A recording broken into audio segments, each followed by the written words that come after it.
জামালপুরের শেরপুর ব্রিজ এলাকায় চেকপোস্টে ট্রাক থামানোকে কেন্দ্র করে দুই মোটরসাইকেল আরোহী নিহত হয়েছেন। নিহতরা হলেন শেরপুরের দেলোয়ার হোসেন ও তার ছেলে ইশতিয়াক আহমেদ।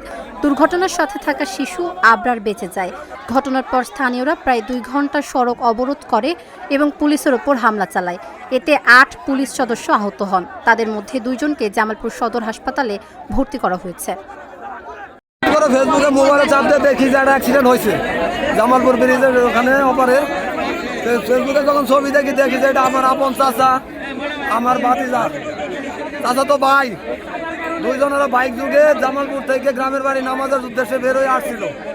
ব্রিজের এখানে পুলিশ এই নামাজের টাইমে 1টা থেকে 1:05-এর মধ্যে মনে হয় 12:50-এর দিকে নামাজের টাইমে পুলিশ এখানে চাঁদাবাজি করতেছিল। হেলমেটের মামলা, এই মামলা অনেক কিছু দিতেছিল। ওরা থাকা অবস্থায় এখানে পুলিশ ট্রাক অ্যাক্সিডেন্ট করছে। পুলিশ তাই ট্রাকটার কাছে টাকা খায়া ওই ট্রাক এবং পুলিশ এই অ্যাক্সিডেন্ট অবস্থায় 2টা রুগী, 2টা মানুষ মারা অবস্থায় থুইয়া পুলিশ জায়গা স্থান ত্যাগ করে চলে গেছে। আমরা পুলিশের বিচার চাই, এখন পর্যন্ত প্রশাসন এখানে আসে নাই। শুক্রবার নামাজের টাইম, পুলিশের এখানে ডিউটি থাকার কথা।